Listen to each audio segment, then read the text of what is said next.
নমস্কার, আমি তিলাঞ্জন। টিএসএনএম নিউজে আপনাদের স্বাগত। আমাদের বিশেষ অনুষ্ঠান তুমি বলবে আমি শুনবো। এতে আমরা কিছু বলি না, এতে বলে নেতারা, এতে বলে প্রশাসন, এবং কোথাও অ্যাকশন হয়, কোথাও অ্যাকশন হয় না।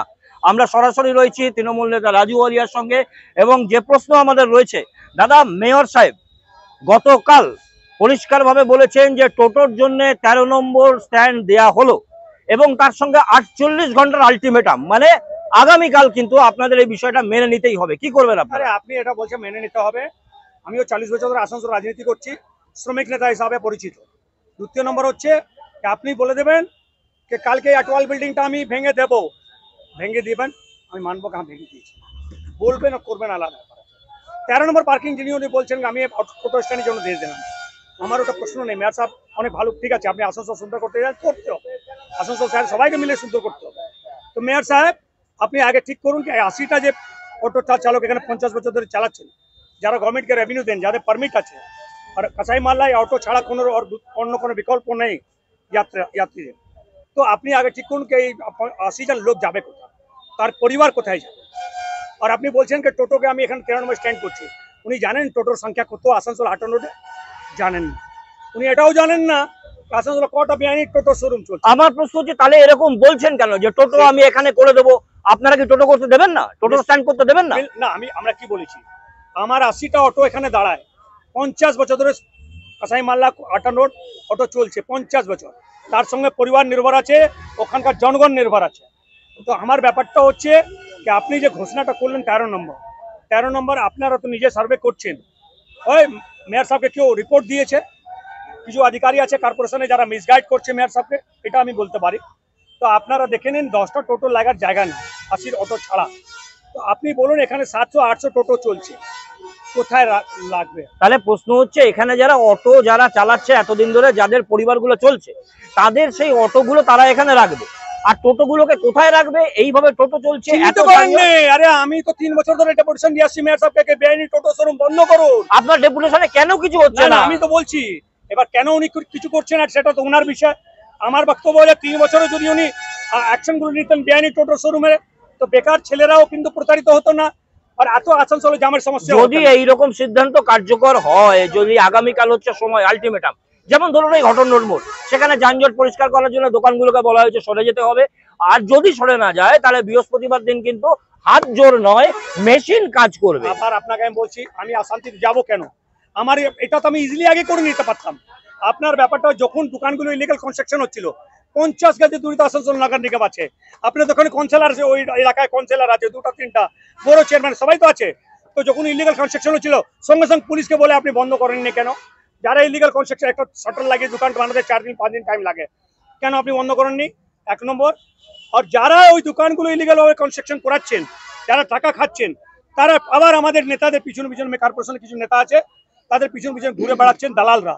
সে দালালদের চিহ্নিত না করে আপনি কি করে আপনি কিন্তু একটা প্রশ্ন দাঁড়াচ্ছে যে আপনি যেটা বলছেন যে কর্পোরেশনের কিছু আধিকারিকের সঙ্গে কিছু দালাল ঘুরছে, এই কর্পোরেশনটা তো আপনাদের, এই কর্পোরেশন শাসক দলের। মুখ্যমন্ত্রী মমতা বন্দ্যোপাধ্যায় বলছেন প্রত্যেকটা মানুষের রোজগার চাই, কাউকে বঞ্চনা করা যাবে না, মানুষের জীবন মানুষের পরিবার আগে।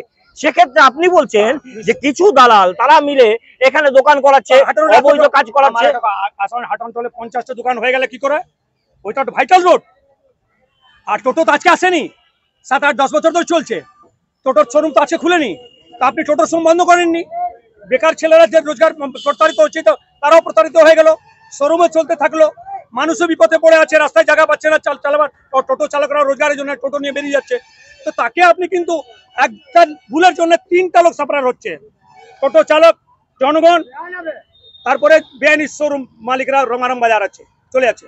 কেন? তো শোরুমের মালিকের উপরে কারবাই আপনি না করে আপনি এভাবে বলছেন টোটো শোরুম। টোটো তো নিয়ন্ত্রণ করে যেত 3 বছর আগে। আমার একটা শেষ প্রশ্ন হচ্ছে যে আগামীকাল অর্থাৎ বৃহস্পতিবার সময় মতো যেটা বলা হচ্ছে, টোটোকেও কিন্তু 13 নম্বরে আসতে হবে, আর ওই দিকের যে ভাগাভাগির ব্যবস্থা সেটাও তারা করে না নিলে মেশিন চলবে। আমরা কি বলছি, নিশ্চয়ই আপনি ইলিগাল কনস্ট্রাকশন ভাঙুক, আমরা চাইছি কর্পোরেশন অ্যাকশন করুক, ইলিগাল কনস্ট্রাকশন ভাঙুক। তার সাথে সাথে যে দালালগুলো ওখান থেকে দালালি করে দোকানগুলো কনস্ট্রাকশন করেছিল তাকেও চিহ্নিত করুন, তাদেরকেও পুলিশকে দিয়ে মামলা করে ঢুকান, তাকে ওরা জেনে রাখে এখানে দালাল রাজ নেই, এটা মামাটি মানুষ সরকারের আমল আছে, এটা কিন্তু মনে রাখতে হবে। দ্বিতীয় নম্বর হচ্ছে আপনার এই যে টোটো আছে, 700-800 টোটো আছে, তাকে তো স্ট্যান্ড দিতে হবে, সবাইকে স্ট্যান্ড দিতে হবে। 10টাকে দিলে আবার বিতর্ক হবে, 10টাকে এখানে বলবেন লাগাও, বাকিগুলো কোথায় যাবে? আপনার 80টা অটো ড্রাইভারকে আগে ব্যবস্থা করতে হবে, অটো ড্রাইভাররা কোথায় যাবে তার বিকল্প ব্যবস্থা করুন। তাহলে এই যে কাজটা, এই যে আগামীকাল যে কাজটা হতে যাচ্ছে, এটা কি আসানসোল মিউনিসিপাল কর্পোরেশন অথবা মেয়র তার কাছে একটা বিরাট চ্যালেঞ্জ? আমি আপনার কি কথা বললাম, জনগণ কিন্তু আমাদের বোর্ডের সঙ্গে আছে, জনগণ কিন্তু আমাদের সমর্থন করেছিল, তবে আমরা কিন্তু আসানসোল নগর নিগম বোর্ড গঠন করতে পেরেছি। তো জনগণকে আমরা বঞ্চিত, ওর সুবিধা থেকে বঞ্চিত করব কেন? তো বঞ্চিত হয়ে আসছে জনগণ। বলছে আমরা যখন যাই রাস্তা জাম পাই, ইলিগাল কনস্ট্রাকশন দুধারে হয়ে যাচ্ছে, জাম হয়ে যাচ্ছে। তো এটা তো আগে থেকে পরিকল্পনা করা উচিত ছিল। আপনি দেখবেন অনেকগুলো রেল জায়গা আছে যেখানে কনস্ট্রাকশন হয়ে গেছে, বড় বড় বিল্ডিং রোডের উপর হয়ে যাচ্ছে। আপনি বলছেন অতিক্রমণ কে আমি মুক্ত করবো আসানসোল শহরকে, সেখানে বিরাট বড় একটা কমার্শিয়াল বিল্ডিং আপনি রোডের উপরে করে দিলেন। তো এটা আপনার কি ধরনের, দু ধরনের নীতি চলবে না। আপনাকে যানজট মুক্ত করতে হবে, অতিক্রমণ মুক্ত করতে হবে আসানসোল শহরকে মানুষের স্বার্থে। তো সমস্ত আইন আপনাকে মেনে চলতে হবে। ইলিগাল কনস্ট্রাকশন করতে বলবেন, তোমাকে পারমিশন দিয়ে দেবে, তুমি বড় বিল্ডিং করো রোডের উপরে, পুঁজিপাতি আছো তোমার জন্য আলাদা আইন, আর একটা গরিব জঙ্গিয়া আর গঞ্জি বিক্রি করে ফুটপাতে তার জন্য আলাদা আইন। এটা হতে পারে না। তাহলে অটো চালকরা যেটা বলছেন যে কালকে যদি এই সিদ্ধান্ত কার্যকর হয়, রাস্তায় নামবো, পরিবার নিয়ে রাস্তায় থাকবো। পরিবার নিয়ে রাস্তা কোথায় যাবো? বউ বাচ্চা নিয়ে আমরা রাস্তায় নামবো, তার দায়ী উনি থাকবেন। 80টা পরিবার, তো আপনি জুড়ে নেন কতটা আছে। তার মানে দাদা এটা বলা যেতেই পারে যে কালকের যে সিদ্ধান্ত, এই 13 নম্বর যে স্ট্যান্ডটা রয়েছে, এটা টোটো স্ট্যান্ড হবে না, তার জন্য আপনারা আন্দোলন নামবেন। খালি কথা বলছি মেয়র সাহেবকে যে আপনি আসুন, সমস্ত সংগঠনকে আমাদের ডাকুন, অটো টোটো বাস সবাইকে ডাকুন, মাসে মাসে একটা মিটিং করুন, হকার্সকে নিয়ে মিটিং করুন, সবার মতামত নিন।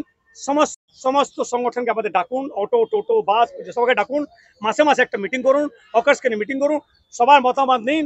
সমস্ত মানুষ, শ্রমিক, অটো টোটো, ফুটপাথ হকার, বাস চালক সবাই কিন্তু দু হাত করে আমাদের কর্পোরেশনকে সমর্থন করবে, মানুষের স্বার্থে রাস্তায় নামবে, রাস্তা ক্লিয়ার করবে। কিন্তু আপনি মানুষের মতামতই নেন না, অফিসে বসে বসে সিদ্ধান্ত নেন, প্রেস করেন, এটা হয় না। আর এই বিল্ডিংটা যে বড় বিল্ডিং হচ্ছে রাস্তার উপরে হয়েছে, তাকে আপনি ভাঙার ব্যবস্থা করুন। অতিক্রমণ মুক্ত করতে গেলে এটা এক্সাম্পল, আপনি এটাকে রোডের উপর পারমিশন দিয়ে দেন, পুঁজিপতি তুই কর। একদমই তাই। আগামীকাল কিন্তু শেষ সময়, সেখানে যদি সিদ্ধান্ত কার্যকর হয় তাহলে এই যে মানুষগুলোকে আমরা দেখাচ্ছি, এনারা পরিবার নিয়ে রাস্তায় বসবেন, দরকার হয় অবরোধ করবেন, আন্দোলন করবেন।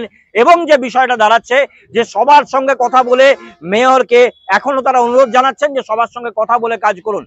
আদৌ কিন্তু বিষয়টা দাঁড়িয়েছে এই যে 48 ঘন্টা আগামীকাল যে সিদ্ধান্ত কার্যকর হতে যাচ্ছে, তা আসানসোলের ইতিহাসে আসানসোল মিউনিসিপাল কর্পোরেশনের মেয়র বিধান উপাধ্যায় তথা আসানসোল মিউনিসিপাল কর্পোরেশনের টিমের কাছে একটা বড় চ্যালেঞ্জ হয়ে দাঁড়িয়েছে। এখন দেখার বৃহস্পতিবার কি হয়। গ্রাম একটাই নাম, পাড়ার খবরে আমরাই আসরে। না বলা কথা, মানুষের ব্যথা সব বুঝবো, সব জানবো, তুমি বলবে আমি শুনবো।